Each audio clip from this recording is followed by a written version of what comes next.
Coming up next, how much will we be moved by this castle?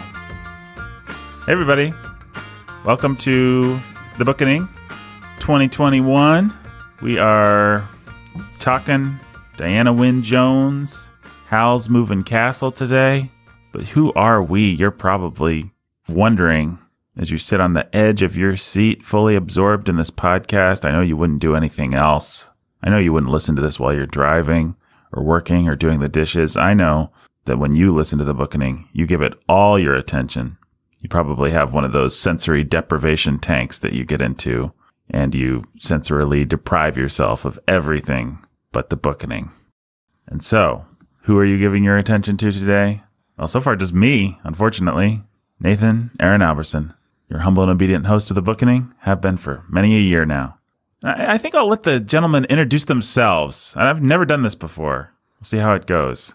Why don't we have the gentleman to my right introduce himself? Well, we're all seeing different things, so I don't know who's the gentleman to your right. You actually both are to my right, come to think of it.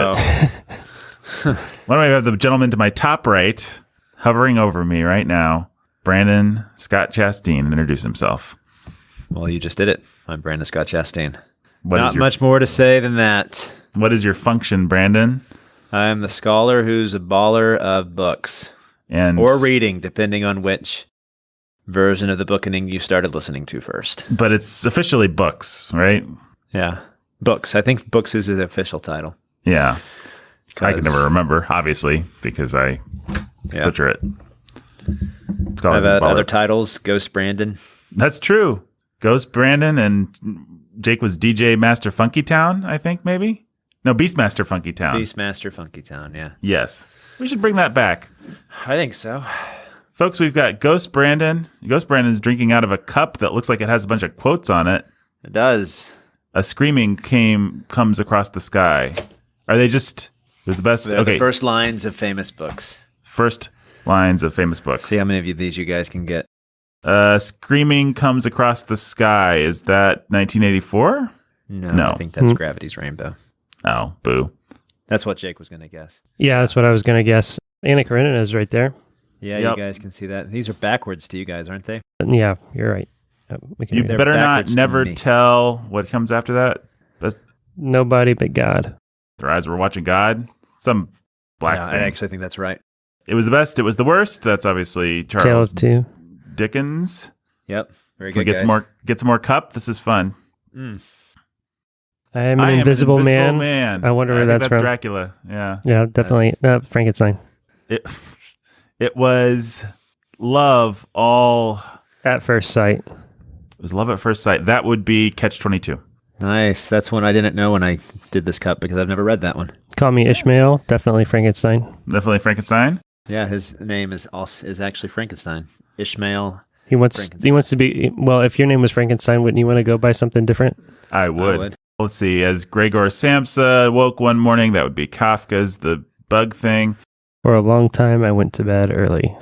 Ooh, I don't know that one. La recherche du temps perdu. The remembrance of things past. Oh. I think.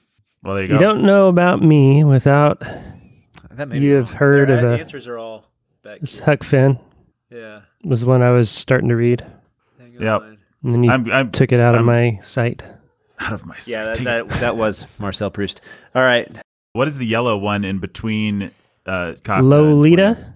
Light of my... Gee, I think what that is. Life. Fire of my loins, my sin, my sin. Mrs. Dalloway, blah, blah, blah. I'm guessing that's from Frankenstein.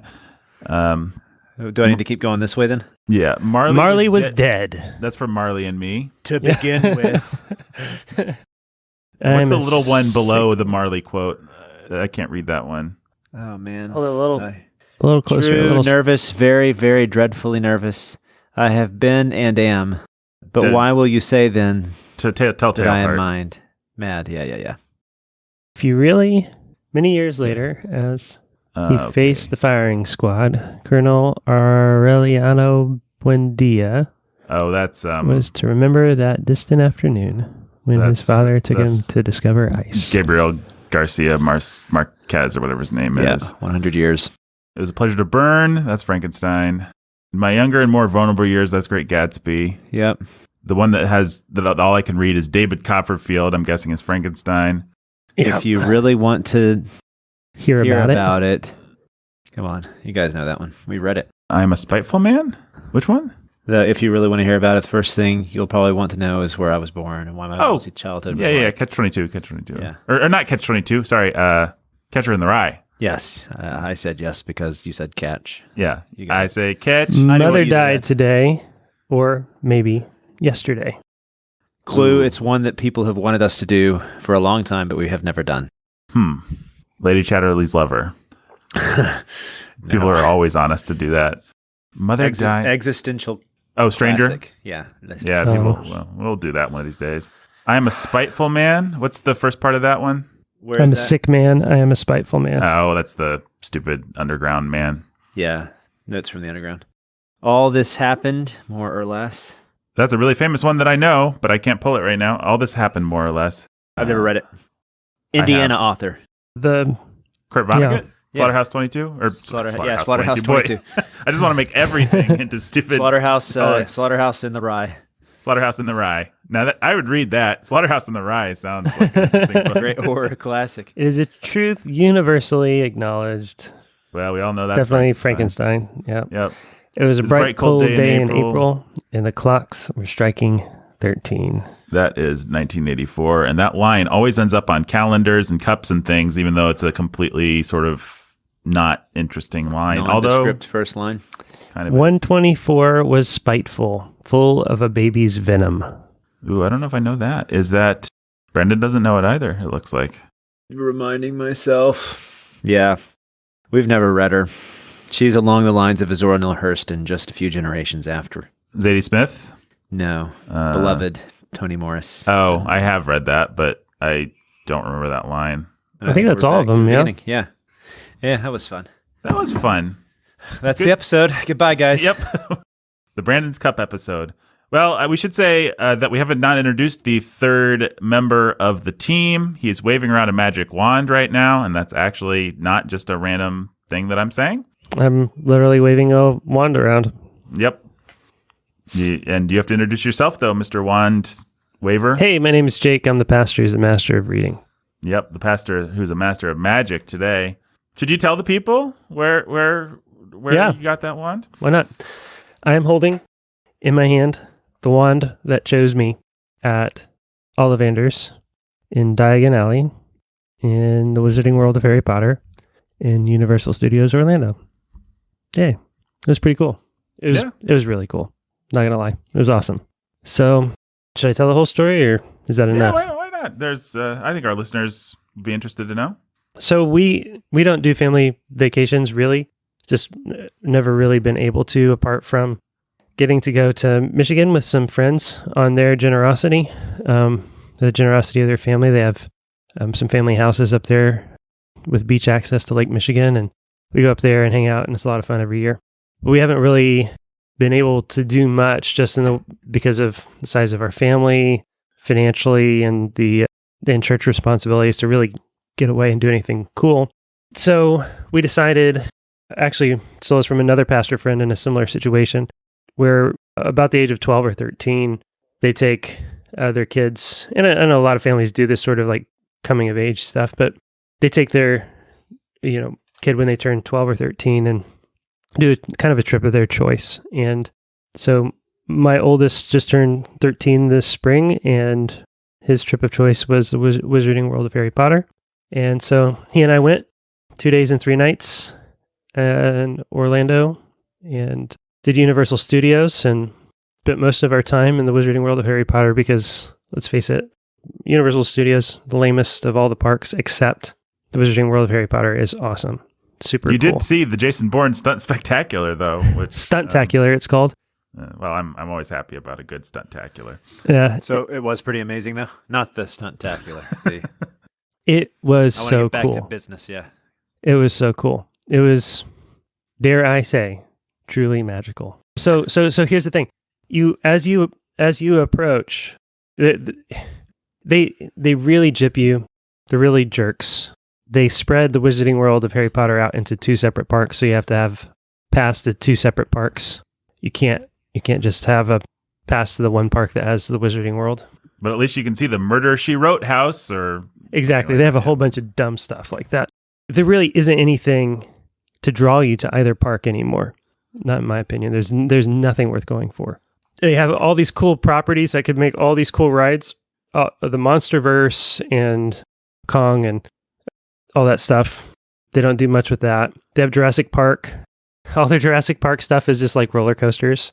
It's just so stupid. My theory when you told me about it was that they must have had some kind of financial shakeup, maybe around the time that everybody did, like 2006, 2007. Because the fact that they're still doing early Audi stuff like a Jason Bourne stunt spectacular, it just feels like the park hasn't had any growth since, like it's trapped in amber, much like a fly in Jurassic Park.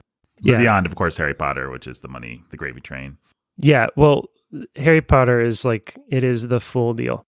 So as you approach it, you go by Grimmauld Place, and none of it's like labeled or anything. You just have to you either recognize it or you don't. But you go by Grimmauld Place, and if you pay attention and you're looking, occasionally a creature will poke his head out from behind a curtain. But if you don't know what Grimmauld Place looks like, you go by, what are these random buildings doing here? And then there's the night bus, and there's King's Cross Station. And then there's this like brick wall, and you see people kind of like weaving in and out of it. But not if you're there early in the morning. You just have no idea. But if you walk through the brick wall, as you go inside, as you step towards it, you hear they have a sound effect going that makes the turning. Yeah. Yeah. And then you walk out, and then suddenly you're in Diagon Alley. Nice. And how do they manage that? Sorry. It's amazing. It's you're just in there, and wizarding Weasley's Wizarding Wheezes is right to your right, and the Leaky Cauldron's on your left, and straight ahead is Gringotts, and look like it does in the movie. It looks just like it does in the movies. You're in Diagon Alley. It's really cool. Do they sell stuff in? Yep, you can go into the shops and buy things. You can get your Bertie Bott's every flavor beans. You can get player cards with frogs. Yep. If it's in the movies, they make it. You can drink butterbeer. You can. How is butterbeer? It's sweet. It's kind of butterscotchy, but nicer than butterscotch. Huh. It's nice, and it's super refreshing on a hot day. This is really cool. Pumpkin juice is also good, and they make it frozen. They make like frozen butterbeer, so it's sort of like a slushie. And then you can weave through Diagon Alley and go into any number of shops and every shop has different things in it. There are some things that you can get in multiple places, but every single shop has at least a handful of things that are unique to that shop. It's really cool. You can eat lunch or dinner or breakfast at the Leaky Cauldron. The dragon on top of Gringotts breathes out fire at random times. You can go down into Nocturne Alley. It's super dark and creepy, and there's a little shop down there too. And what's the name of the shop? Flourish and Blots or something. I don't know. And they sell a bunch of darker magic type things down there. But if you go to Ollivander, and so then they're like in Diagon Alley. There's one ride, and it's Gringotts, and it's this like, call it 4D.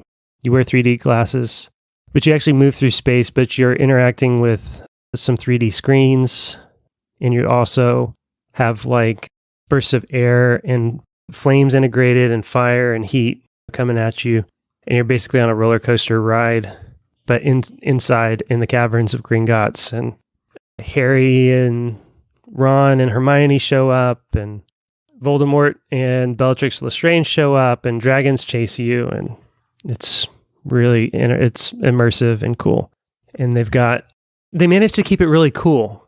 I have no idea how they do this. It's outside, but they keep it's like cold. Like that would help. They probably have real magic.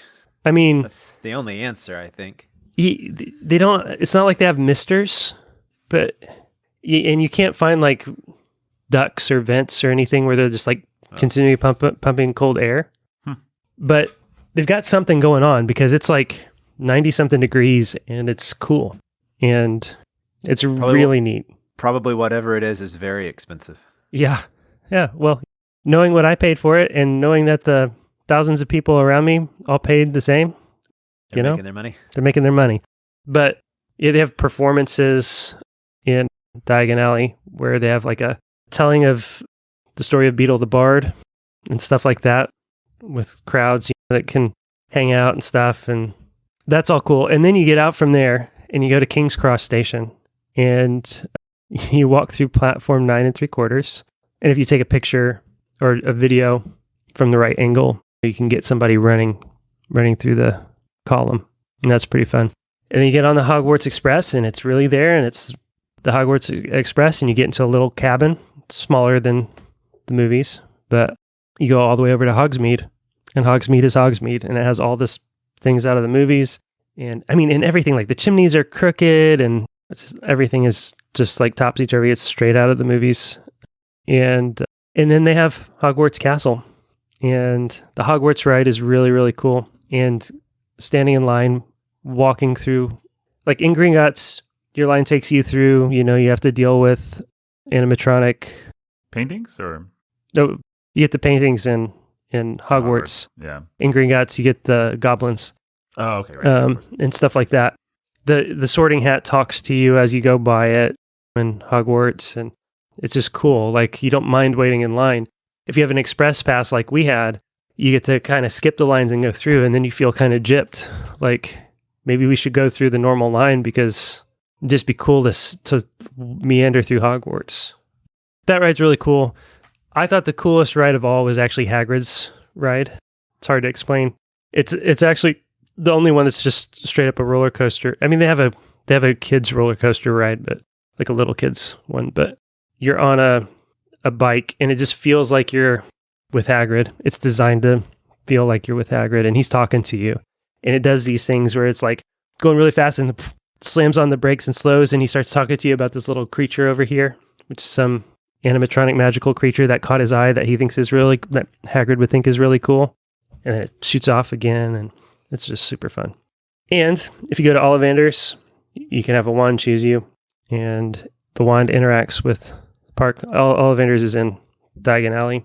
The wand interacts with the park, so you can perform spells in random parts of the park, and water will shoot out of a fountain, or random things will happen. Can you use like the lights will turn on? Crucio or Avada Kedavra to advance yourself in line in places? If only. If only. I'm sure it's been tried. Yeah, I bet. I wonder what the worst injury that's ever been done with a Harry Potter wand is. So they have every wand of every character who's ever had a wand in a movie.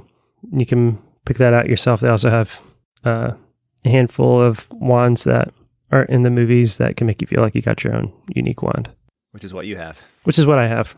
My son got Dumbledore's wand from Fantastic Beasts movies. Not the Elder Wand, but the one he had before it. Which strangely is the only part of the Harry Potter franchise that your son actually likes is Fantastic Beasts, Crimes of Grindelwald. This trip was all in celebration of that. Yeah, that's right. Yeah, he was like, oh, Harry Potter's so stupid. And then he watched the Grindelwald movie and was like, oh, wow, but this is cool. Yeah. Yeah. You got it. Do they try to pretend that series doesn't exist at Universal Studios? Pretty much, yeah. Well, you got Jude Law's wand, so... Yeah, they'll sell wands and stuff from that, but you're not finding a lot of Fantastic Beasts paraphernalia. There are no Fantastic Beasts rides. Been making another movie? Yeah. Newt Scamander doesn't show up anywhere. Grindelwald, young Dumbledore, and none of those characters are there. They've got Michael Gambon. They've got Harry, Ron, and Hermione. They've got Voldemort and Bellatrix Lestrange. They all show up in different places. As played by... So is... it's the actors. Ray Fiennes and Helena Bonham Carter. They're all getting checks for this. Yep. Do they make it scary when he shows up, Voldemort? I think so. I mean, as scary as they can make it on a ride that's supposed to be fun. Yeah. But yeah, I mean, the really cool one is actually Hogwarts, and he doesn't show up there. But Hogwarts is more like the horror ride, more than Gringotts, I would say. Gringotts, it's like kind of more thrilling. You're on the cart flying around and dragons are chasing you, and Voldemort shows up with Bellatrix Lestrange at different turns and shoots a curse at you and you jerk away, and that's kind of it. But at Hogwarts, you basically travel the entire grounds of Hogwarts and on a broom. You're flying on a broom, and so you're like chased by dragons there, but then you go up and the Dementors come and it gets really cold, and it's integrated with animatronic stuff and the spiders in the Forbidden Forest, and basically anything that could give you a jump scare from the movies, that's where it is. And that's pretty fun. The Malfoy's in it too. You race him. It's cool. Nice. Well, how many cups of butterbeer out of 7 do you give to the magical wizarding world of Harry Potter at Universal Studios theme park in Orlando, Florida? 8 mugs of butterbeer out of 7. 8 out of 7. So it was like a full win. Either that or Jake doesn't know how to count. It was terrible. You decide. 8 out of 7. Jake thinks it's 8. 1, 2, 3. Well, we all know that's why 7 was afraid of, or no. 9. 9 was afraid of 7. No, 10 was afraid of 7. 10 was afraid of 7, yeah. Because 7, 8, 9, yeah. Yeah. Well, folks, we actually are, I think, excited to talk about Howl's Moving Castle. Yeah, we are. This should probably be like... Well, this is good because there's actually not a whole lot of context, actually.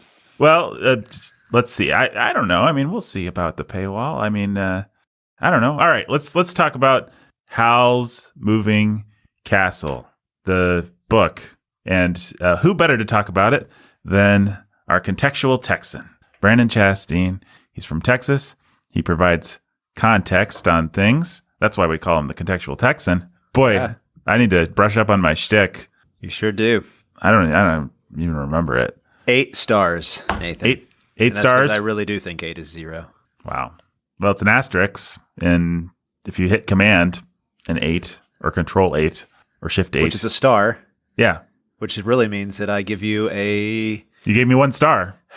If you give me lots of stars, Nathan, I give you 10 out of 10 stars. You're the best. Okay. Well, speaking of best, you're the best person at giving context for Diana Wynne Jones' immortal classic, Howl's Moving Castle, a book that arguably most people know because Hayao Miyazaki made a movie out of it, even though the movie is one of Miyazaki's worst, in my humble opinion. But yeah, he doesn't really capture what's magical about Howl's Moving Castle. But no, it seems like he just maybe didn't understand it at all. It looks like we're getting more Hogwarts information here. There's some sort of map. Looks a little bit. So this is the map. Sorry, I just thought this was cool. This is the map of Diagon Alley and all of the different spells you can do at all the different places. That's awesome. That's pretty cool. We flip it over, and this is the map of Hogsmeade and all the different spells you can do at all the different places. It comes with your wand. Pretty high quality stuff they're doing there. Yeah. Huh? Yeah, they make you pay for it. I bet they do. Well, but we're going to do those. We're in a similar situation. We don't take a whole lot of trips. But for my kid's 18th graduation, I'm going to take them on a trip. So Alyssa's the first one, and we're trying to decide what to do. Has she like narrowed it down? She has a couple places. Well, we were both really like nice restaurants. Mm-hmm. So we got a couple options. We may either go up to Chicago. Her dream would be to go to Mexico City. Mm-hmm. But I don't know. We'll see. There's a place down there that we would like to go to.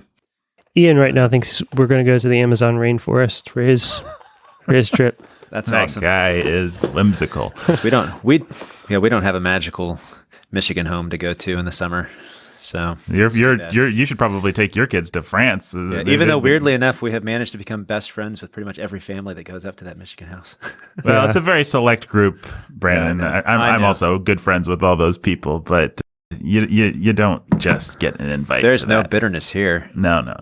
Speaking of bitterness, I'll tell you what is bitter. There really is no bitterness here, just in case someone's listening and thinks there might be. Speaking of, and Brandon was actually flipping Jake off as he said that. But speaking of bitterness, it's bitter when you get to the end of Howl's Moving Castle because there's no more book to read and you've been really enjoying it. And there are no more books in that world. What a cool world.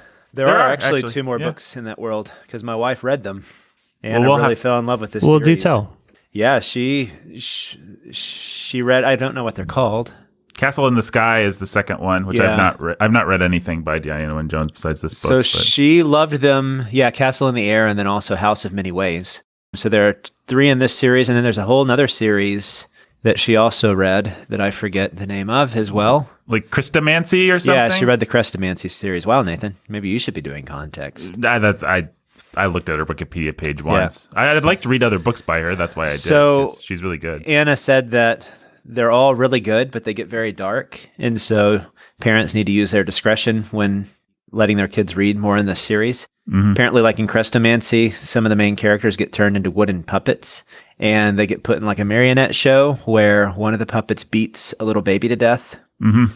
Whoa. So it's a puppet baby. It's not a real baby, so that doesn't happen. But still, the show itself is just kind of dark, and there are things like that they just need to know before throwing all of these books in front of your kids.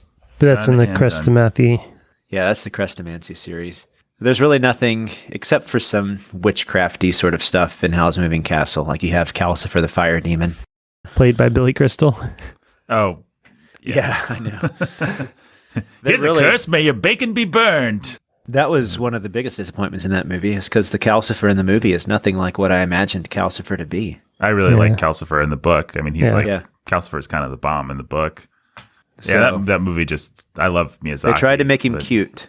Yeah. There's that Japanese cuteness to it, and it doesn't work with Calcifer. I mean, Calcifer in the book is kind of insecure. He's cute in a certain, like, he's a little bit like Howl or like. But when she first sees him, he's got a demonic looking face. Like, he's got the teeth of fire and all that stuff. So he's a fire demon. Well, he's actually. He's not. He's a fallen star. Yeah, and that's actually which is what fire demons are. I can't pass up an opportunity to read a poem, so I'm going to start us off by reading the poem that's all based off of. Could you pull your microphone just a little bit closer there, Brandon? John Donne. I'm going to read a poem. Is that better? Yeah, that's good. That's great. Okay. Now it's probably too close, and all your P's and stuff will start popping. Catch a falling star and put it in your pocket. Yeah, I think that's good. Never let it fade away. Hey, now you're an all-star. Get your game on. You're a falling star. That's what it's based on. You're right. Go ahead. No, I don't want to now. This is Song, Go and Catch a Falling Star by John Donne. Hey, he's a good poet. Yeah, he's fine.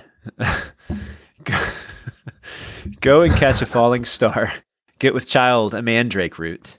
Tell me where all past years are, or who cleft the devil's foot. Teach me to hear mermaids singing, or to keep off envy's stinging, and find what wind serves to advance an honest mind.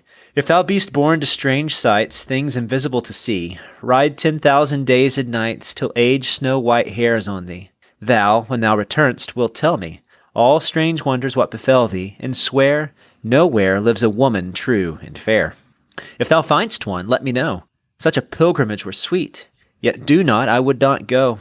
Though at next door we might meet, though she were true when you met her at last, till you write your letter, yet she will be false ere I come to 2 or 3. That's the poem. There you go. That's in the book, isn't it? The first part. I mean, that's the whole mystery that the witch keeps sending to him. Right. And once these things come true, bit by bit, then finally he will belong to her. Right. And so this whole book is interlaced with some pretty heavy references to things. You have John Donne. There are allusions to Rivendell, right, with the last homely house. There are significant references to Hamlet, also to King Arthur, and just other things like that. So this book is actually pretty thickly interlaced with these cross allusions, and part of the reason is because the person who wrote them, Diana Wynne Jones, I'm guessing that's how you say her name, right, Nathan? I think so. Diana Wynne Dixie. She actually got started as a writer fairly late. So she studied English at St. Anne's College in Oxford. There's not a whole lot to say about her. I looked at some interviews and stuff, and so I have some quotes and things to read. Actually, I have one thing to end on, which I thought was kind of fun. But both of her parents were teachers. One significant thing happened that during the war. So she would have been born, in 1934. Lewis would have been alive and writing at that time, kind of later in his career. In fact, one of the interviews I saw said that she regretted that her parents didn't have her read the Chronicles of Narnia because they were actually being published while she was a young girl. Mm. So she lived while these things were coming out, but her family wasn't big into children's books, and so she didn't actually discover children's literature until later when she was studying at St. Anne's College in Oxford. She actually, one of the neat things about it is she got to attend lectures by both Lewis and Tolkien at Oxford before she graduated. And then she married a scholar of medieval literature. His name was John Burrow, and they had 3 sons. And really, so what happened is that during the 60s, the way she puts it, is mostly to keep her sanity. She started to tell her children some stories, and then she also began to write. And her first book she wrote wasn't it this one? Do you know, Nathan? That's a fantastic question. I think maybe you're right, but I will double check here. No, sorry. Her first book was a novel published by Macmillan in 1970. It was for adults. But anyways, so she was a fairly late writer. She was born in 1934, didn't start writing really until the late 60s, and then wasn't really published until the early 70s, which would have put her in her mid-30s. So that would, I'm just trying to do the math in my head. That would mean she attended lectures by Lewis and Tolkien when she was in the 50s, I guess? Yeah. Mid-50s. 56, so she was like 22 at the time. That makes sense. Yeah.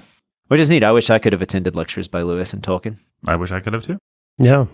This particular book wasn't published until 1986. We were born. All of us were born when this book came out. We were born. All of us were born. Wasn't that great? So an important fact about this book, just to put it into just some context for it, because that's what I do. Yeah. Got to explain what I do, I guess. It was a runner-up for a fairly prestigious award, but then kind of fell into obscurity for a long time. And then there was this award called the Phoenix Award, which recognizes one English-language children's book published 20 years earlier that did not win a major literary award when it was published. So it's kind of a cool little award that helps bring some things out of obscurity. And in 2004, she won that award. The Phoenix, that is a really neat idea for an awards body. Or 2006, actually, sorry. I like that idea. Just the idea of a Phoenix Award or of we're going to find a neglected classic and shine publicity and love on it is a pretty cool idea for an award, for an organization, for whatever. Yeah, I like that. Yeah, and so it helped bring her book kind of out of obscurity, and then most people probably, if they've heard of this before, know of it because the other thing that happened was, when did the movie come out? Movie would have been... Let's see. I think. It was in 2004. It was adapted into an animated film. So she got the animated film, then the Phoenix Award came out a couple years later. Maybe she got it because of Howl's Moving Castle, the movie. Maybe that's why they thought of it. Yeah, there's no two ways about it. The animated film is really what made people pay attention to this book, for better or worse. I think for worse, because it kind of changes the storyline pretty significantly. Yeah, I mean, I'm glad people go back to the book, but I wish they didn't have to do it by way of the movie. Yeah. It was nominated for the Academy Award. It was by the prestigious Studio Ghibli. And so that's like the Pixar of Japan, right? Well, and Miyazaki, who was just coming off of Spirited Away, which is by many people would say his masterpiece, and it is just one of the masterpieces of animation. And so expectations could not have been higher. And it sort of just got the Academy Award because, or got nominated because it had, of course, it's the new thing from the Spirited Away guy. But I don't think it comes close. But Studio Ghibli is worth giving time to. I know for a long time I just thought it was another anime sort of thing and not really worth watching. But Ghibli, he does good stuff. I think we've talked about him before. You guys for sure have on Sanity at the Movies. Yeah, absolutely. My Neighbor Totoro. We can listen to our episode on that. Great movie, yeah. Mm-hmm. But anyways, so that's kind of what drug it out of obscurity. But her career, she had some prestige, right? I think a few of the Studio Ghibli films are actually based on her books. Is that right? Well, they just released one not too long ago, directed by Miyazaki's son, called Earwig and the Witch, which did not look very good. Yeah. My impression of her is that she's one of those people who is pretty popular and influential in fantasy circles. She was good friends with Neil Gaiman. He talks about how much he loved her. He was actually at her deathbed. Well, yeah, actually, that's what I had pulled up here is his obituary from her. Yeah. Of her. Did you read that? Yeah, it's fantastic. It's pretty good. I thought it'd be worth reading. Yeah, it would. Just since she had so one thing to just note about her is outside of Jane Austen, she had I don't know that we've had another writer where there's just not a whole lot to say about her life. Mm-hmm. Like she was a housewife and then she became a writer. Right. And she wrote these books. And if you want to know about her, you can go and read these books. You can read some interviews. She gave some fun interviews. I've got a few things to read from her.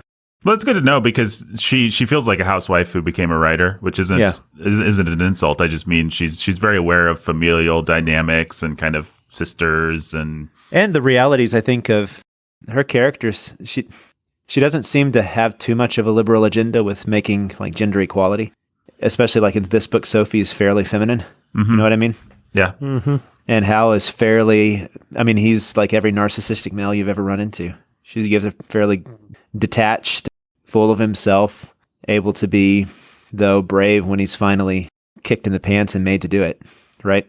Yeah, there doesn't seem to be much of an agenda here. She has that sort of a Jane Austen-esque agenda, I would say. She's lightly ironic about all of her characters are sort of brats, but... And then the end of this book is just, it's really good. She knocks that out of the park. But so here's one thing that I saw. So I started with these illusions. And one thing I think she was able to do with her books is that since she was a housewife who was kind of writing just to keep her sanity, that's just the way she put it. And she really wasn't looking to become like a household name, right? And she never got that success either. So she never had to deal with that. I mean, some moderate success, especially later in her life. But she died in 2011. So really, when Howl's Moving Castle became extremely famous, she only got to spend like 5 years with that fame before she died. So she kind of got to do whatever she wanted to with her books. Reminds me a little bit of like Ursula K. Le Guin or somebody like that. Yeah. And so here, this one interviewer asked her, one of the criticisms for your books is that you've created a fairly limited audience for yourselves because your ideas are so complex. And because you assume your reader has had certain cultural and literary experiences before coming to your books. Right, so that someone would see the John Donne and know that that's John Donne. And I think that's fairly accurate. Howl's Moving Castle feels, even though it's very easy to read and it feels kind of light, it also at the same time somehow feels dense as well. There's a lot of iceberg under the tip of the water. Yeah, I don't know if you guys had that experience with it, but it seems like there's more going on. Mm-hmm. Mm-hmm. But she says this is ridiculous. I mean, wholly ridiculous. It never did any child any harm to have something that was a tiny bit above them anyway. And I claim that anyone who can follow Doctor Who can follow absolutely anything. And children are so good at doing this now, and children are used to using their brains.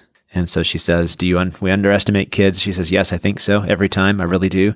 Kids can do anything, get anywhere, understand anything, provided they've got sufficient curiosity and the motives. Mm-hmm. So, are you watching the Olympics over there, Nathan? No, sorry. I thought I was going to be interrupted. Sorry. Oh, I thought you were cheering on Team USA. I did not. I know what Simone Biles is going to do tonight because the internet will not let you get away with wanting to watch it on NBC later. They just will tell you. Yeah. Anyways, what's she doing tonight? What? What's she doing tonight? She decided to come out of retirement and do what is it she does? The Beam? The Beam, I think. I don't know. You'll have to watch it if you watch those sorts of things. Yeah. Anyway, speaking of biles, nobody has bile towards Diana Wynne Jones because she's a good author. Yeah. So anyways, I thought that was a quote that kind of shows you what she's about. She doesn't she's not trying to speak down to children, but she's still writing to children. It reminds me of C.S. Lewis. C.S. Lewis said very similar things, that we always speak down to children, and we've really hit books hard in this podcast for being a children's book that kind of speaks down to children, right? Yeah. In a strange way, even I have mixed feelings about The Little Prince, right? It takes that and then just twists it and turns it on its head and gets really strange things out of it where, I don't have mixed feelings about The Little Prince. Yeah, I know. I was going to say, my feeling is basically unmixed animosity. Yeah. Yep, I hate that book. Yeah. And so, but the point being, you can either be condescending or you can be almost like, I'm a part of this secret weird world of children. Like that movie about J.M. Barrie with Johnny Depp tried to do the same thing. Yes, I remember that. Where it almost makes it creepy. Mm-hmm. Like, I know all about childhood, and I'm going to join your little childhood world. I'm the only adult that does. Look at me. We'll have to do J.M. Barrie one of these days, because I would argue Peter Pan actually successfully leans into that creepiness and plays with it. Yeah, I'm not criticizing J.M. Barrie there. I'm criticizing that movie. Yeah, no, that movie sucks. And one part of the mistake was probably having Johnny Depp play him, but yeah, you needed somebody who could bring more to it. He's just creepy. Yeah. Anyways, she, on the other hand, kind of strikes that balance where she's not trying to speak down to children. She assumes that they can rise to the level of this, and then they're not going to be thrown by having a John Donne poem thrown in there, right? Mm-hmm. But that they're going to have fun. And I have firsthand experience that that's the case because my son Jack read this book and he absolutely loved it. Yeah. So he tore through it and he thought it was wonderful. So, and not only him, but also Anna, my wife, read it and she then went on to read the rest of the series. So she's doing something right. She's speaking to adults and children at the same time, which, again, to quote C.S. Lewis, is what a good children's book should do. Right? Peter read it at 11 or 12, and then I read it to all the kids, and they loved it. Yeah. So I think that quote by C.S. Lewis, or just that idea by C.S. Lewis, that a children's book should work on the level of children, but then also at the level of adults. Shouldn't speak down to them and shouldn't speak up to adults, which is one of the problems with some of the Disney films, right? They try to throw in some winks at adults saying, oh, we know you're watching a children's movie, but guess what? Here's some toys we can throw your way. Yeah, much more a problem for DreamWorks than Pixar. But Yeah. Right. Yeah, Pixar doesn't do it, really. Like Luca I liked Luca. Yeah, Luca was just fine. I feel better about it when it's John Dunn. That's the thing. Writing Luca? What's that? You wish John Dunn had written Luca? If John Dunn had written Luca, it would have had a lot more sex in it than arguably it had. I like Luca just because I completely disagree with the criticisms that it's some homoerotic relationship between the boys. Yeah. So I think that he just found a way to do a sort of Jonathan and David relationship and show it in a way that was completely asexual. So here, just speaking of C.S. Lewis, here's another quote from an interview where she says exactly what I've already quoted. From all accounts, your parents didn't bother to provide you with many children's books. What children's books do you desperately wish you had been able to read as a child? Which is an interesting question from an interviewer standpoint. Mm-hmm. Oh, I do wish I had been able to read C.S. Lewis's Narnia books as a teenager. They were all getting published from the time I was 13, as it was, and I came upon them when my own children were quite young, and I read them aloud at bedtime with a curious double vision. On the one hand, as my adult self, and on the other, seeing and being very impressed by the reactions of my children. I learned a great deal from this, but it was not the same as reading them as a child, which actually to then tie this back to the first part of this podcast so that you can't get rid of all that stuff that Jake said. Mm-hmm. I had the same experience reading Harry Potter later on as an adult because they were being published when we were teenagers, and I kind of wished that I had found them when I was a teenager as opposed to an adult. Mm-hmm. So, and then exactly what she said, as you read them, you think to yourself, wow, what would this have been like if I had read them? Yeah. When they were coming out. So well, I think Watership Down was the big one like that for me, like just that we just read, like, oh crap, I really missed out. This could have been an influential and informative part of my childhood, but instead it wasn't because I'm an idiot. Yeah, it could have shaped our imaginations and they would have been the better for it. Yeah, we would have been burrowed under the ground and a rabbit warren. That's right. I do wear a rabbit costume. Yeah, we did determine that. For every podcast. You're like the Harvey of this podcast. I am the Harvey. Or actually, I'm that bunny from Donnie Darko. Yeah, it's that bunny outfit we probably should point out to people. Yeah. It's terrifying. Mm-hmm. I'm so glad we're doing this over Zoom now because being in the same room with you in that outfit's really hard. Truly unnerving. Yeah. Well, sometimes I'm in the same room with you. Like when you're trying to go to bed at night. Yeah, I'll just stand outside our windows. I'll just stand outside your window in my rabbit costume. It's uncomfortable. Yeah. It's traumatized my children. I'm not a big fan of it either. But you have to do it. I have to do it, I mean, you don't have a choice. I do not have a choice. Anyways, do you want me to read this Neil That'd be a really Gaiman, fun thing to do someday. Dress in the Donnie Darko rabbit costume and stand outside of the Chastain's bedroom? Just show up at the Chastain house. Yeah. Drive up from Evansville, show up in that, and creep up to some window and just stand up and stare. You know, I would say if I was going to shot. Yeah. If I was gonna do it to anyone, it would be you, Brandon. Thanks, Nathan. I think I have a forgive me if I do accidentally shoot you. I think if you didn't shoot me, you might actually have a sense of humor about it, which I can't say for everyone in Bloomington. There are people that might not want someone in a creepy rabbit costume to stand outside their window at night. Yeah. You'll feel really guilty if you hear the headlines that we all got murdered because some guy in a rabbit costume came in and killed us all. I will feel terrible. That'll be my first thought. I open the door saying, "Hey, Nathan, that's funny." Oh, some random 1-star reviewer is gonna stumble onto this and be like, "I know exactly." That's right. As soon what as I'm I let doing. him in, 1 star. Elizabeth died in 1413. 1 star. Not 1431. I sincerely hope that a rabbit-dressed person does not stab your family to death, Brandon. Thank you. That's I joined Nathan. low on the list of things that I want to happen. There's a T-shirt. I sincerely hope a rabbit doesn't. But it's on the list. I mean, if you got to go. That's one way.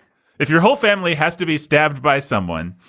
I don't think that getting stabbed to death by a serial killer is the way that anybody wants to go. But there's a T-shirt. There's somebody out there, Brandon. There is somebody out there. I really hope that happens to them. Well, there was that German. I won't talk about the German. But let's not talk about the German, please. Yeah, let's not. Well, speaking of deaths, would you like me to end this by reading Neil Gaiman's obituary of Diana Wynne Jones? Please. Okay.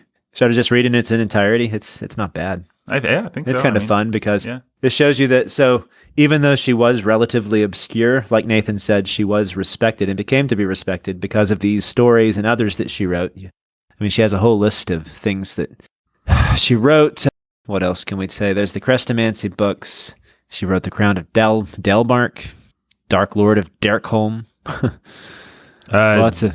Dog's Body is one that our mutual friend Ben Solzer really loves. And I think gave me and Jake as a gift. That's right. I gave Peter a copy and Peter read it and loved it. Yeah. She has a book that is kind of like Stephen King's book on writing. She wrote one on cliches in fantasy fiction called The Tough Guide to Fantasyland, which apparently kind of has a cult classic following. So that'd be fun. That might be one to pick up for people who are into books on writing. Mm-hmm. So I haven't read it, but I got to imagine that it's good and probably fun to read. She's got a nice metatextual awareness, and she does. She kind of. Book. I mean, so we could talk about the sort of fantasy genre and where she is in relation to it, but I think we've touched on that in quite a few other episodes, right? Yeah, I think we. So just know that she was a contemporary of Neil Gaiman, Ursula K. Le Guin, and that they both respected her, and that she was actually close friends with Neil Gaiman, who I don't know if we would recommend. We have talked about Neil Gaiman before. Actually, he wrote the introduction to Bradbury, right, when we did him. Yes, that's right. Yeah, Neil was Gaiman, good. I would sum him up by saying he is a very talented man, and he's often very perverse. You can probably find a few things that you can enjoy, but I wouldn't recommend him. But he was part of the Doctor Who revival, and so lots of the fantasy world is very much indebted to Neil Gaiman. And he had a lot of respect for her, so let's read this obituary. Yeah. He's got a famous quote that's often attributed to Chesterton because it's a summary of Chesterton. It's kind of condensed Chesterton, the whole dragon thing. Which early in the days of this podcast, I think we falsely attributed to Chesterton, but was actually Neil Gaiman. Pretty easy to do because you see it memed all the time as a Chesterton quote. Yeah. It's the fairy tales don't... We don't tell stories about dragons. Dragons are scary. We tell stories about dragons because stories are scary. No, we don't tell stories about dragons because dragons don't exist. We tell stories about... It's a good, memorable quote. It's about... Yeah, very, very memorable. It's about how dragons can be defeated. About how you tell the stories so children know that they can be defeated. Yeah. Yes. Shoot the dragons, not them. Neil... We are really messing this up. Gaiman... Fairy tales... Dragon... I got it. Fairy tales do not tell children that dragons exist. Children already know that dragons exist. Fairy tales tell children that dragons can be killed. Fairy tales are more than true, not because they tell us dragons exist, but because they tell us they can be beat. Children already know that serial killers in bunny costumes exist. I think Jake just did the Crizio course on one of us. Doesn't work through Zoom. No, turns out it doesn't work through Zoom. Dang it. Dang it. Darn. Well, speaking of death, you were going to read this obituary. Yeah, let's read it. I'm in the UK right now, in the middle of nowhere, working on Monkey, about to go offline for a few days. I don't know what Monkey is. Do you know what Monkey is? Me neither. This is Neil Gaiman talking now, not Yeah. I came over to do 3 things: to give the BBC a day to promote episode 4 of the next season of Doctor Who, which I have written, to see Hilary Bevan Jones, a wonderful producer with whom I've been working for years about a couple of things, and to see Diana Wynne Jones. Thursday, I was interviewed about Doctor Who all day. Mostly the interviews would go like this: them. So, can you tell us the title of the episode? Me, no. It was a fun, but sometimes frustrating day. Which I gotta imagine it is for the Olympians, too, because I noticed when they came up to give an interview, Like they would just then walk down and like give another interview almost immediately. You could see them just doing that. I read a post that Ian McKellen wrote about doing the press for Lord of the Rings, and he said you'd have an international crowd of people. I think they were at Cannes or something like that, and they would just all ask, like, if you were a wizard, what would your power? Like even the clever questions were so canned and so repetitive, and you just answered the same thing over and over and over in different languages to different people. He said, like, it's one of the real grinds of those kinds of professions. It's not like those interviewers have that many interesting questions anyways. I think Jake pointed this out last time, and this, I guess, timestamps these episodes. But it is frustrating how many times one of these announcers will say, look at him go. He really is in this to win gold. You're like, thanks, Sherlock. Oh, he's got to be disappointed with that. He didn't medal. Yeah. No. You think he came into this just because he came to the Olympics to lose? He's been planning just happy to be here his whole life. Yeah. He's in this to win gold. Seriously, wow, thanks. My mind is blown. Okay. This is back to Neil Gaiman now. Back to Gaiman. Important. Because he's going to say, Diana's been my friend since about 1985, which would mean for me that she's been my friend since I was a little baby in the hospital, and that's not true. This is Brandon talking now. Yeah. She showed up. Now back to Neil Gaiman. The day I was born, with a wand in her hand. Yeah. Ready but to I was a fan of hers since I read Charmed Curse. Life in about 1978. I think we should get a Jake voiceover the entire time. Age 17. I've loved being her friend, and I'm pretty sure she loved being my friend. She was the funniest, wisest, fiercest, sharpest person I've known, a witchy and wonderful woman, intensely practical, filled with opinions, who wrote the best books about magic, who wrote the finest and most perceptive letters, who hated the telephone but would still talk to me on it if I called, albeit always, nervously, as if she expected the phone she was holding to explode. I'll also say I'll buy it just in case there's somebody out there that prefers it to be pronounced that way, and so we don't get 0 stars. That was Neil Gaiman. Yeah. That's the only part that's been Neil Gaiman. She adopted me when I was a 24 Horcruxes ever since. Since I was a 24-year-old writer for magazines of dubious respectability, and spent the next 25 years. There's one for you, Brad. That was Neil Gaiman. Being proud of me as I made art that she liked, and sometimes I didn't. She'd tell me what she thought, and her opinions and criticism were brilliant and precise and honest, and if she said, yes, I thought you made a bit of a mess on that one, then I probably had, so when she really liked something, it meant the world to me. What I like about this is now Brandon. What I like about this obituary is I think it paints a pretty good picture of her. Yeah. Back to Neil Gaiman. As an author, she was astonishing. The most astonishing thing was the ease with which she'd do things, which may be the kind of thing that impresses other writers more than it does the public, who take it for granted that all writers are magicians. But those of us who write for a living know how hard it is to do what she did. The honest, often prickly characters, the inspired, often unlikely plots, the jaw-dropping resolutions. Back to Brandon, which I agree there. I think that what this book has for it, and which the movie loses completely, is that last chapter. It's up there with Dumbledore facing off with Voldemort in the 5th book, Order of the Phoenix, right? It's just it's a pretty fantastic resolution. Yeah, she packs a lot into that. Back to Neil Gaiman. She's a wonderful author to read aloud, by the way, as I discovered when reading her books to my kids. Not only does she read aloud beautifully, but denouements, which seem baffling read aloud, are obvious and elegantly set up and constructed when read aloud. Read alone, sorry, are obvious and elegantly set up and constructed when read aloud. That's all Gaiman. He was dictating this into his phone. Children are much more careful readers than adults, she'd say. You don't have to repeat everything for children. You do with adults because they aren't paying full attention. She dedicated her book Hexwood to me, telling me that it was inspired by something that I'd once said about the interior sides of British woods, and I wrote a doggerel poem to thank her. Hang on, I bet I can find it. There. There's a kitten curled up in Kilkenny, was given a perfect pot of cream, and a princess asleep in a thorn-warped castle who's dreaming a perfect dream. There's a dog in Alaska who'll dance with delight on a pile of mastodon bones, but I've got a copy of Hexwood dedicated to me by Diana Wynne Jones. There's an actress who clutches her Oscars and sobs with proper impromptu joy. This isn't a very great poem. Can we just skip this? We just fast forwarded Neil Gaiman's poem. Yeah. Gaiman, stick with the fiction, not with the poetry, because Eliot had you beat with his Possum's Book of Practical Cats. Not the musical. Not the musical. How many people? That's all Gaiman. How many poets is that true for? Stick to something else because Eliot had you beat with Possum's Book of Practical Cats. Probably most of them. Is that applied to? Stick to something that's not guitar. Jimi Hendrix had you beat with his guitar. Stick to something that's not gymnastics. Okay, guys. Try not to write any plays because there's this guy named Shakespeare. Maybe don't play basketball because Michael Jordan. Man, that Space Jam 2 was pretty bad. No novels for you, Brandon. Have you ever heard of Tolstoy? I know. Sorry, guys. I'm crying over here now. I just kind of defeated my whole hopes of having any writing career. That's what I do. I like bring in arguments that defeat me. That's my specialty. Yeah. That's pretty fair. You put a gun. You put a gun in the bullet. Yeah, and it's Jake's job to show me how I just made an argument that beats me.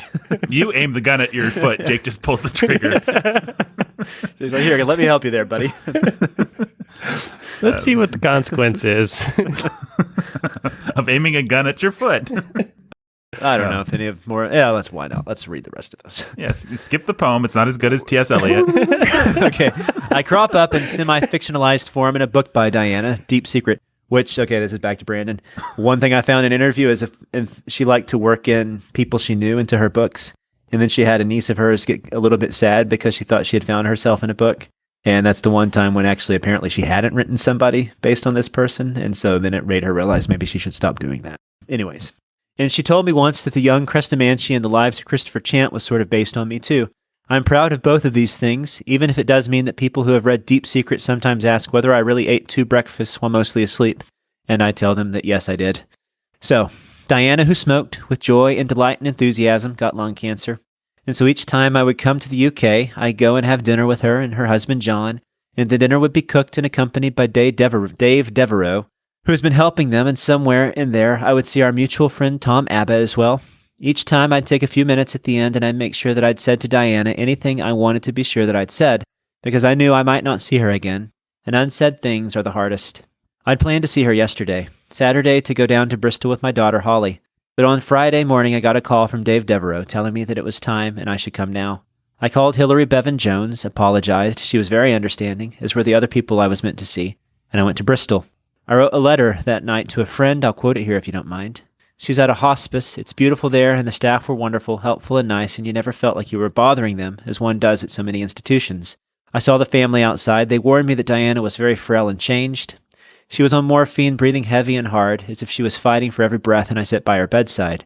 I thought about the phrase, your last breath, as every breath felt like it could be final. But she kept breathing. I told her, you said goodbye. Her hair was whiter and she seemed thinner, but not really changed. But it seemed less like someone was actually there, as if there was a distance between the person I'd known and the body breathing in the bed.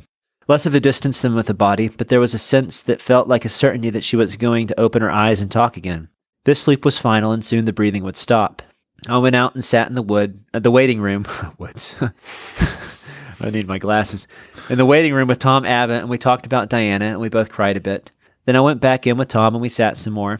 I thought about Dog's Body, which I have to write an introduction to, and wondered what star Diana would be if she was a star. I said goodbye again. Then I went out, and Mickey, her son, went in and sat with her, and I talked to the family. I met Diana's sisters for the first time, although I had heard much about them. I spent the rest of the day with the family, and John and Diana's sister Isabel and Mickey, with whom I'd share a room at World Fantasy Con in 1988, and we had a Bristolian Chinese meal and talked about lots of things. And I told John I'd come and see him whenever I come to Bristol, and I shall. That's a weird sentence. It's hard, but I'm glad I did it. And they said that Diana was pleased that I was coming, and perhaps somehow she heard me and knew I was there. I stayed up late that night until I could talk to Amanda back in Boston about what had happened that day, and once I had talked to her, I felt better. The letter is ended by now. In the morning, I was woken up by a phone call from Dave telling me that Diana had passed away in the night. The news was out. Someone had already changed her Wikipedia page to give it a date of death. I posted this on Twitter. Rest in peace, Diana Wynne Jones. You shone like a star, the funniest, wisest writer, and the finest friend. I miss you. There are some wonderful reminiscences coming in. I love this one by Emma Bull. My family traveled to Minneapolis on the same plane as Diana the time Emma is talking about. Diana used to tell me she had a travel jinx, something I only really started to believe when the plane door fell off. Wow, what? I felt sad, but also felt lucky. Lucky that I'd known her, lucky that I'd gone and said goodbye on the Friday and not tried to wait until the Saturday. Lucky to have had a friend like that. I do miss her very much. I have some wonderful friends, people in my life who are brilliant and people who are colorful, people who are absolutely wonderful, and they make the world better for their being in it. But there was only one Diana Wynne Jones, and the world was a finer one for having her in it. And that is his obituary, a pretty good one. Aw. It's very sweet. That is sweet. Guess we can end this by saying that as sweet as that was, it also is sad to note that she was a committed atheist and pretty outspoken about it her entire life. Aw. So That's sad. but very much respected by the people in the sci-fi world who matter, or in the fantasy world, who matter. So Yeah. all that is background to say that we absolutely hated this book. Written by an atheist, 0 stars. 0 stars. Her worldview conflicts with mine. 0 points. 0 stars. 1 star. Right. I'm experiencing cognitive dissonance. I'm an idiot. 1 star. All right. Well, that's context from me, guys. Thanks largely to Neil Gaiman. Well, Neil Gaiman's a good writer. I guess that's what we should take away from this episode. And also, I think he gave a pretty good picture of who she was. Fairly quiet life, but beloved to those people who knew her. Right. And beloved to the sci-fi fantasy community, which is, I think, important. She's kind of a writer's writer or a fantasist's fantasist. I like those writers who kind of tried to stay away from the limelight and just write and not really try to go out and be a celebrity. So she's got that in common with Harper Lee, some other really great ones. So there you have it. There you have it. I think you see the humility come through in her writing too. But yeah, I mean, it's too bad she was an atheist, but just based on Howl's Moving Castle, she has a really sweet, sober, real view of human nature. She's just, it's nice what she does with Howl and Sophie and the a sense of humor, but also a vivid imagination. You can definitely see the C.S. Lewis influence. For sure. Which it's really fascinating how much respect and influence he has on the fantasy world, despite much of their committed atheism. Well, Neil Gaiman wrote a piece about that, actually, where he talks about reading C.S. Lewis and loving him as a kid, and then feeling kind of betrayed when he realized the books were allegories later in his life, and not ever quite being able to read it the same way, and becoming more of a Tolkien man, precisely because Tolkien left his religion out of it from Gaiman's perspective. And so there's the thing. But also, Neil Gaiman talks about reading Chesterton a whole bunch and reading Orthodoxy and the essays specifically just because he loved Chesterton's voice so much. So he's a weird character. He's an interesting character. Yeah. Well, he's a gourmand of talent. I mean, he's of talent and mythos. Yeah, he's not going to despise Chesterton. Chesterton's the man when it comes to that stuff. So well, Updike is the same way. He's got the famous quote about Lewis. So where he says going back to Lewis is like returning to a warm friend or something like that. So a lot of those atheists and perverse men, for some, it's just impossible to deny that sort of writing ability. Yeah, genius. Exactly. Well, I feel like we have to do it all the time. We always have to read things written by atheists and say, oh, well, actually, this really gets at something that's essential and human and universal, and we cannot deny it, and we like it. Yeah. But rarely do they cross the aisle for us. So Lewis made it across that aisle, and so did Tolkien. So yeah, a lot of people will cross it for Lewis. I thought the most interesting thing about Gaiman is that he would cross it for not just for Chesterton, but for Chesterton's essays.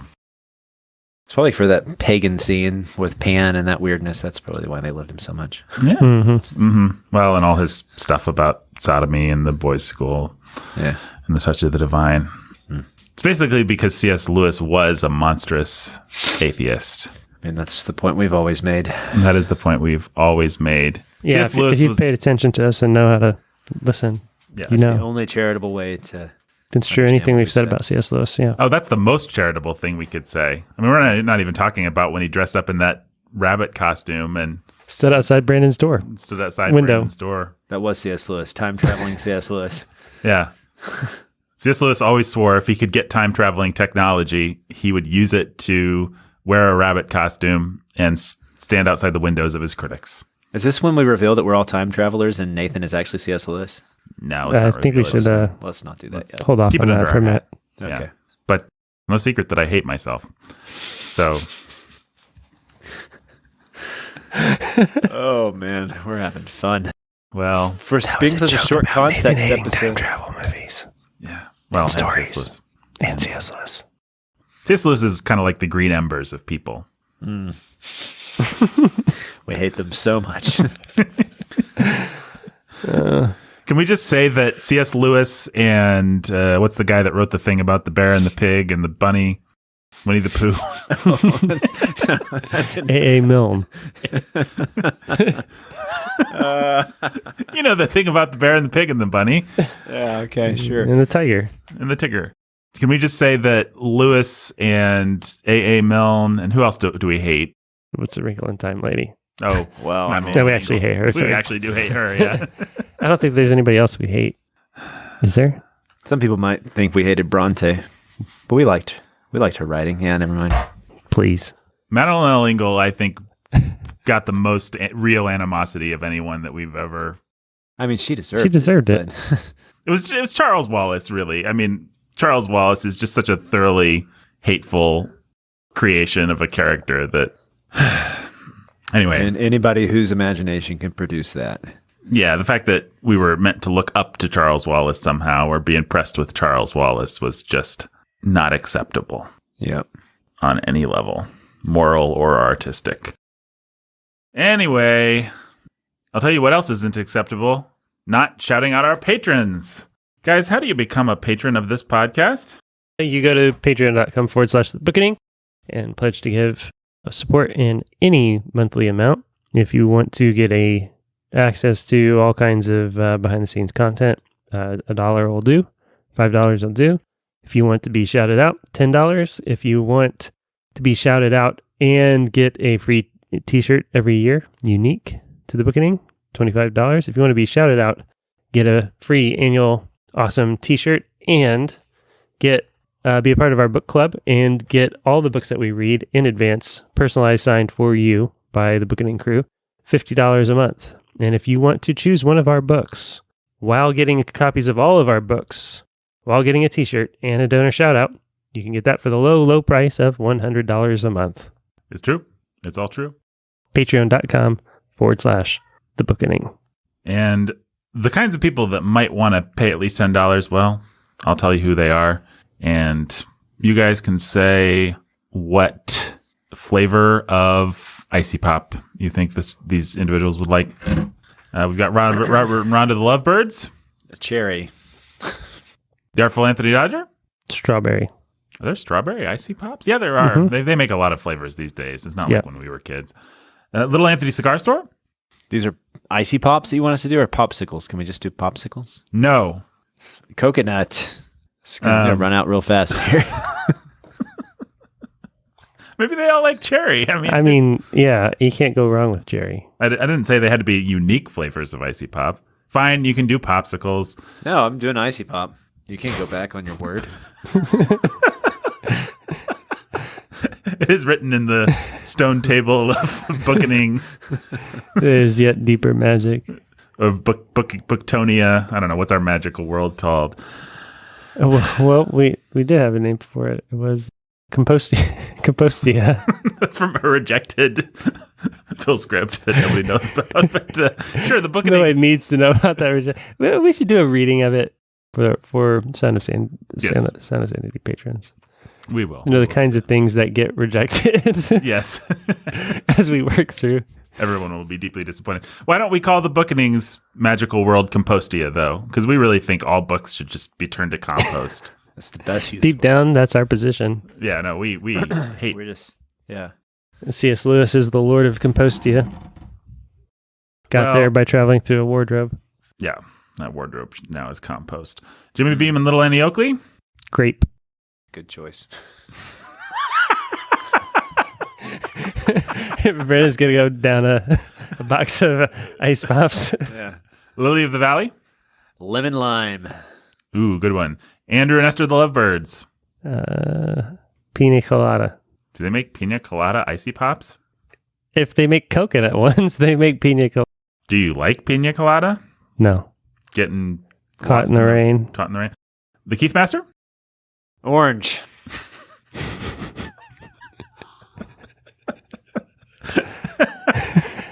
I'm really enjoying this. I don't know why. David's Mighty Men Trucking. Pineapple. John and Jill and Little Baby Max. Blue raspberry. Jay and Katie, who are cold and love cheese, and also C.S. Lewis, including To Way Up Faces. Tangerine. Fairy Princess of Wonder and Happiness, Mother Beth. Tangerines. Banana. Council Prime Adam. Clementine. Nathan Not Me. Citrus punch. Yay. Ryan the Red Avenger and Judith of the Ladies of Justice. Lime. DJ Sammy G. Summer punch. Denny and Tiberius. Sour apple. Sorry, I said Denny. Benny and Danny Tiberius. Eric and Catherine from Yon Window Breaks. Tropical punch. Professor and Lady X. Rum punch. Lavender's green, Dylan. Lavender's blue. Lavender's green, Dylan. I love you too. Is it my turn? Oh. Yes. Oh, man. Berry punch. I was trying to give him something green, but that's too hard. Citrus punch. We've already given that one out, but let's just do that. Noah Constrictor. Fruit punch. Maricheap. Grape. Have we said grape? Yeah. Yeah, she's still grape. Grumpy Grape. The Fair and Fragrant Maiden Chloe. Hawaiian punch. Anthony, who is cold and hates life, liberty, and the pursuit of cheese. I don't know. Mango. Jujitsu Jeffrey, the Texas Ranger. Raspberry. I feel like we're just naming fruits now. So Rachel. Red apple. Midnight Ninja Ellen. Lemonade. Return of the Good one. Jedediah. Limeade. Jay of Rack and Ruin. Blood orange. Timothy the Rider at Dawn. I don't know. What's another Peach. flavor? Peach? Peach, sure. Peach. This is podcasting. This is amazing. Eric and Kate, the Camp Champ Kings, who are warm and love bees. Watermelon. Matty Matt Man. That's a good one. Have we said strawberry yet? Yep. It's like number 2 or 3, I think. It was number 2. I'm saying Sweet it Jam again. and Sunshine. Cherry lime. Tyler, the keeper of eternal darkness, and Laura, the keeper of eternal light. Root beer. Cold Steel Cody. Kiwi strawberry. Streebs, Kiwi, Strawberry. Jacqueline the Librarian Barbarian. I don't know, man. Have either one of you guys said the blue color yet? Because that's my favorite. Yeah, he ice said pop. blue raspberry. Blue raspberry. Sure. Let's say it again. Blue raspberry. The saxophone Alex. Go back on what I. Orange pineapple. The other saxophone Alex and dubstep Danny. What did he say? Orange pineapple? Strawberry pineapple. We just mixing things now. Ryan, the Terror of Texas, and Eric of the Cream and Crimson, who no longer are stuck in the cold, but please send cheese. Strawberry lemonade. That's okay. What's Oh, right. going on? Yeah. Sorry. Yeah. I was Hi, waiting for Nathan. Brandon for some reason. Ben Solo and Kylo Ren. Watermelon sugar. Watermelon sugar high. John, the Cosmic King of Chaos. Raspberry lemonade. Matthew, the Mind Flayer. Mango lemonade.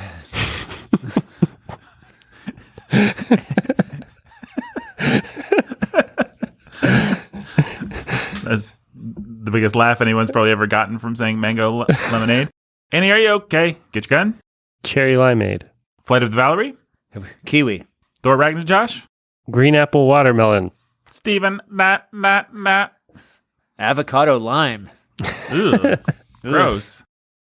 That's not a real flavor of Icy Pop, is it? Not icy No. pop. It is the flavor of a popsicle, though. Oh, gross.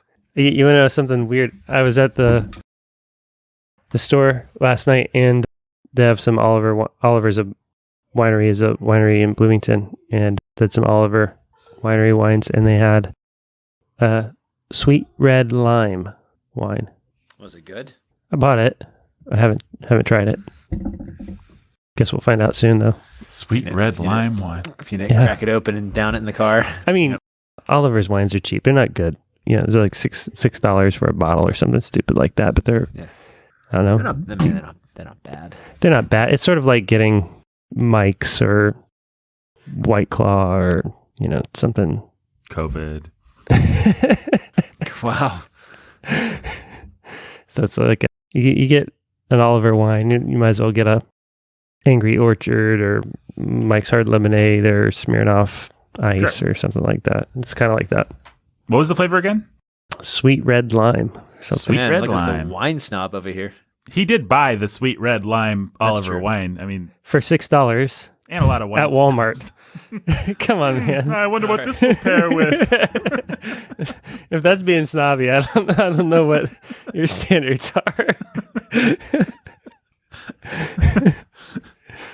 Brendan's like, you have acknowledged. Brendan's standard is if you acknowledge that a $6 wine is less than the perfect wine, then you're a snob. You're a snob. That's right. And just like if you acknowledge that your poetry is not T.S. Eliot. T.S. Well, Eliot. why try? Why try? Yeah. Why try? I work with extremes, guys. Well, that's the reason why our podcast is the best podcast that anyone does, because Brandon would refuse to appear on it unless that was the case. That's right. And Why do podcasting unless you're the Bookening? Yeah, that- well, there's the t-shirt. Yeah. Jinx. Did I say Stephen ... I don't know. Well, Stephen ... Strawberry frozen yogurt. Peglodon. Watermelon lemonade. I think I said Flight of the Valerie and Thor Ragnarjosh, but if I didn't, Flight of the Valerie and Thor Ragnarjosh. Not that there are a couple. Cherry lime. I'm sure that's got I some already did that. Black cherry. Christopher the Flower Hulk. Vanilla. Lydia the Crystal Lake. Butterbeer. Huh. Ooh. 10 out of 10 would try. Ian the Dathomirian, Lord of Death. Red hot. Wouldn't that be good? Like a hot cinnamon? I think so. Hot cinnamon icy pop? Yeah. Yeah, I think that would be fantastic. I'm surprised somebody hasn't done a combo in that style, at least, like spicy hot. Yeah. I bet somebody spicy, has.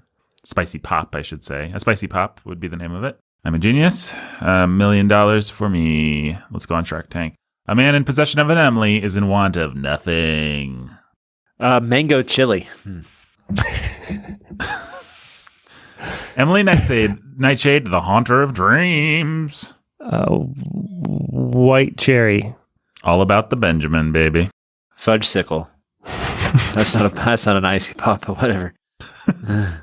Brandon made a sad he little changed face after categories. He said fudgesicle. It's like, oh, I can't believe I did that. Well, folks, it's been a journey. We started at the Universal Studios Harry Potter capitalist machine and traveled through the life of Diana Wynne Jones, all the way through the very touching death of Diana Wynne Jones, and through some icy pop flavors. So we told you what we were going to do. We did it. And that's what we just did, which is what you're supposed to do in any kind of public speaking. So, guys, got any more thoughts before we say adieu? No, adieu. Adieu. Adios.